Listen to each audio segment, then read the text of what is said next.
ये कोई साधारण कथा नहीं है। ये उस पुरुष की कहानी है जिसके सामने देवता नतमस्तक थे, जिसके सामने समय ठहर जाता था और जिसके लिए मृत्यु भी आज्ञा लेकर आती थी। आज हम बात करेंगे भीष्म पितामह की, उनके अंतिम संस्कार से पहले की उस यात्रा की, जो केवल शरीर की नहीं बल्कि आत्मा की मुक्ति की यात्रा थी। लेकिन भीष्म पितामह के अंतिम संस्कार को समझने से पहले हमें यह समझना होगा कि भीष्म पितामह थे कौन। हस्तिनापुर के राजा शांतनु एक दिन गंगा नदी के तट पर एक अद्भुत स्त्री से मिले। वो स्त्री स्वयं गंगा थी। उन दोनों से जन्म हुआ एक बालक, देवव्रत। देवव्रत कोई साधारण बालक नहीं था। बाल्यकाल में ही उसने वेद, शास्त्र, धनुर्विद्या और राजनीति का संपूर्ण ज्ञान प्राप्त कर लिया। देवताओं ने स्वयं आकर उसे अस्त्र शस्त्र सिखाए, परंतु इस बालक का भाग्य साधारण नहीं था। राजा शांतनु सत्यवती से विवाह करना चाहते थे, लेकिन सत्यवती के पिता की शर्त थी, सिंहासन पर उसी का पुत्र बैठेगा। यहीं से इतिहास की सबसे भयानक प्रतिज्ञा जन्म लेती है। देवव्रत ने सभा के बीच भरी जनता के सामने भयानक प्रतिज्ञा ली, मैं आजीवन ब्रह्मचारी रहूंगा, मैं कभी सिंहासन का अधिकारी नहीं बनूंगा और हस्तिनापुर की सेवा अपने अंतिम श्वास तक करता रहूंगा। उस क्षण आकाश से पुष्पवर्षा हुई। देवव्रत बन गए भीष्म, भीषण प्रतिज्ञा लेने वाला। भीष्म की प्रतिज्ञा से प्रसन्न होकर उनके पिता शांतनु ने उन्हें एक अद्भुत वरदान दिया, तुम्हारी मृत्यु तुम्हारी इच्छा से होगी। जब तक तुम चाहोगे तब तक मृत्यु तुम्हें छू भी नहीं सकती। यही वरदान आगे चलकर भीष्म पितामह के अंतिम संस्कार को संपूर्ण मानव इतिहास में सबसे अलग बनाता है। महाभारत का युद्ध आरंभ हुआ। भीष्म जानते थे धर्म पांडवों के साथ है, फिर भी राजधर्म के कारण उन्होंने कौरवों का साथ दिया। 10 दिनों तक भीष्म पितामह युद्ध भूमि में मृत्यु बनकर उतरे। पांडव कांप उठते थे, अर्जुन के हाथ कांपते थे। अपने ही पितामह पर बाण चलाते समय 10वें दिन शिखंडी को सामने रखकर अर्जुन ने भीष्म पर बाणों की वर्षा की। भीष्म धरती पर गिरे, लेकिन मरे नहीं। उनका शरीर बाणों की शैया पर टिक गया। इसे ही कहा गया शरशय्या। भीष्म पितामह मृत्यु को रोककर उत्तरायण की प्रतीक्षा करने लगे। हिंदू धर्म में उत्तरायण को मोक्ष का द्वार माना जाता है। भीष्म पितामह जानते थे अगर उत्तरायण में शरीर छोड़ा तो आत्मा को मुक्ति प्राप्त होगी। इसलिए भीषण पीड़ा में भी उन्होंने देह नहीं छोड़ी। युद्ध समाप्त हुआ, कौरव नष्ट हो गए, पांडव विजयी हुए, लेकिन भीष्म पितामह अब भी शरशय्या पर थे। एक दिन श्री कृष्ण पांडवों के साथ भीष्म पितामह के पास आए। भीष्म की आंखों से अश्रु बहने लगे। उन्होंने कहा, हे कृष्ण, अब समय आ गया है। यहीं से शुरू होती है भीष्म पितामह की मृत्यु और अंतिम संस्कार की वो दिव्य कथा। ये वो क्षण था जब युद्ध समाप्त हो चुका था। हस्तिनापुर की गद्दी फिर से खड़ी थी, लेकिन कुरुवंश का सबसे महान स्तंभ अब भी धरती और आकाश के बीच शरशय्या पर टिका हुआ था। वो थे भीष्म पितामह। सूर्य ने दक्षिण से उत्तर की ओर अपना मार्ग बदला। उत्तरायण आरंभ हो चुका था। भीष्म पितामह की आंखें खुली। उन्होंने आकाश की ओर देखा। हल्की मुस्कान उनके चेहरे पर थी, मानो वे कह रहे हों, अब समय आ गया है। उसी क्षण श्री कृष्ण पांडवों के साथ भीष्म पितामह के पास पहुंचे। युधिष्ठिर आगे बढ़े। उनकी आंखों में अपराध बोध था, अश्रु थे और हृदय में प्रश्न। भीष्म पितामह ने धीमे स्वर में कहा, राजन, अब शोक का समय नहीं, अब धर्म को समझने का समय है। भीष्म पितामह ने युधिष्ठिर को राजधर्म, दान धर्म, स्त्री धर्म और समाज धर्म का विस्तृत उपदेश दिया। ये उपदेश आगे चलकर महाभारत का अनुशासन पर्व बना। उन्होंने कहा, राजा वो नहीं जो केवल शासन करे, राजा वो है जो प्रजा के दुख को अपना दुख माने। ये कोई साधारण शिक्षा नहीं थी। ये मरते हुए शरीर से नहीं, जागृत आत्मा से निकल रहे शब्द थे। भीष्म पितामह भयानक पीड़ा में थे, फिर भी उनके मुख पर शांति थी। उन्होंने कहा, मेरी प्यास बुझाओ। अर्जुन आगे बढ़े। श्री कृष्ण ने संकेत किया। अर्जुन ने धरती में बाण मारा। धरती फट गई। वहां से पवित्र जल की धारा फूटी। भीष्म पितामह ने वो जल ग्रहण किया। अब भीष्म पितामह ने श्री कृष्ण की ओर देखा। उनकी दृष्टि स्थिर हो गई। होंठ हिले, हे केशव, अब मैं इस नश्वर शरीर को त्यागता हूं। उस क्षण हवा थम गई, पक्षी मौन हो गए और भीष्म पितामह ने इच्छा मृत्यु द्वारा देह त्याग दिया।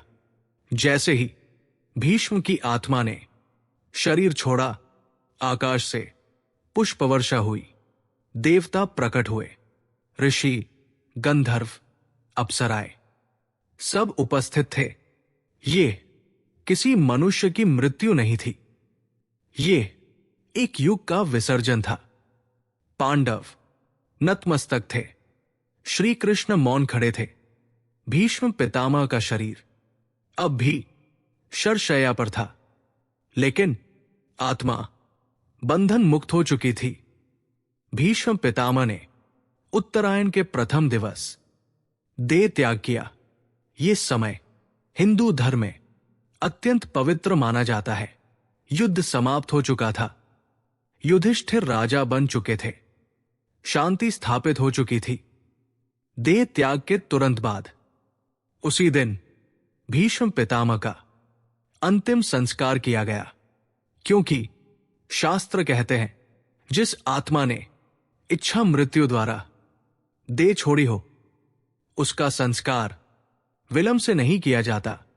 भीष्म पितामह का शरीर बाणों की शैया पर था। यह सबसे कठिन क्षण था। पांडवों की आंखों में आंसू थे।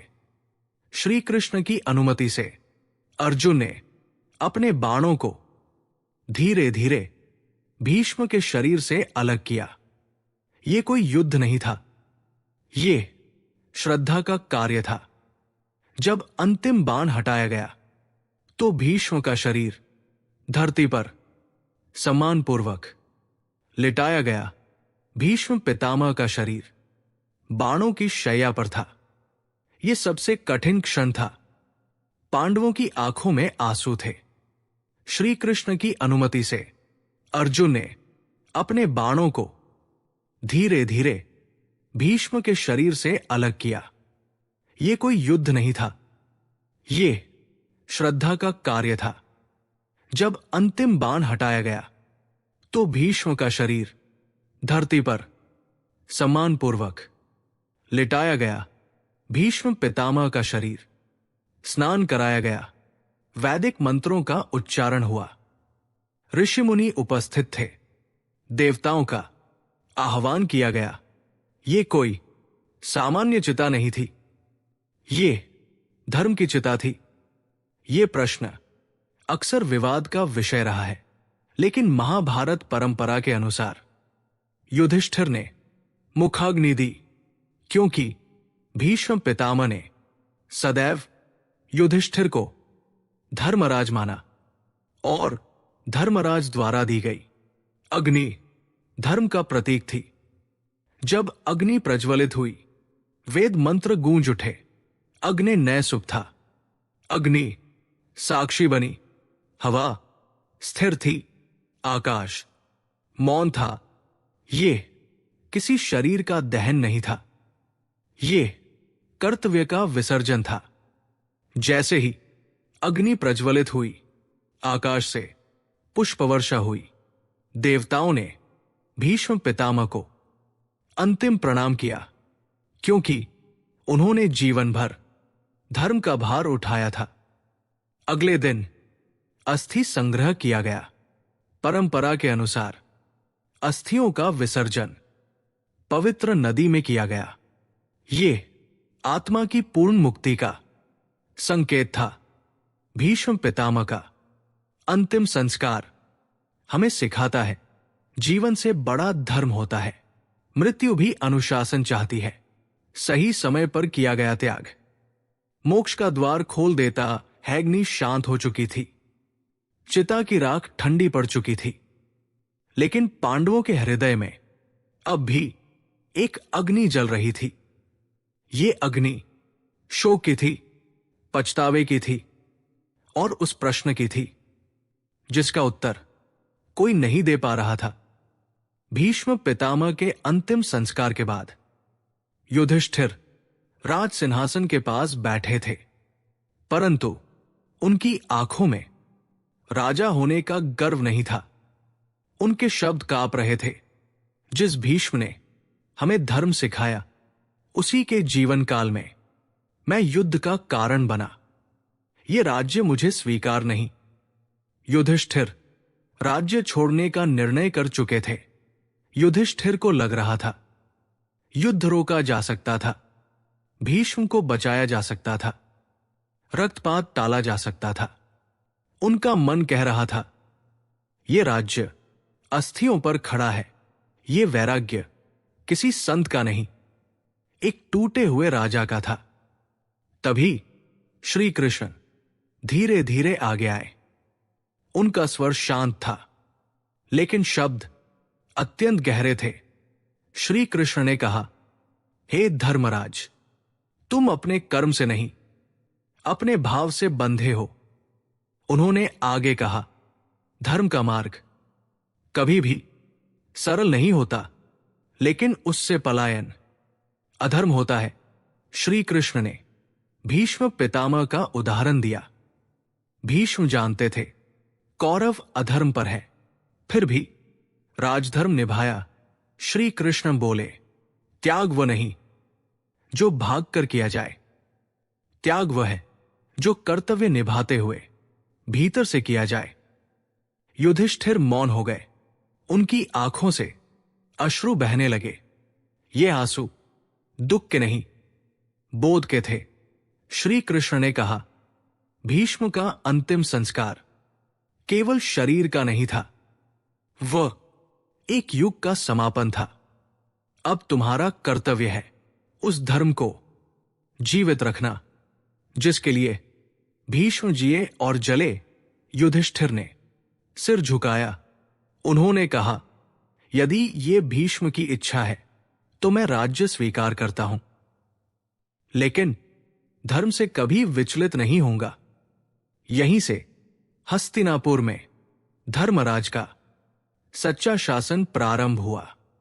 नगर में शांति लौट आई, लेकिन भीष्म पितामह की स्मृति हर निर्णय में जीवित रही।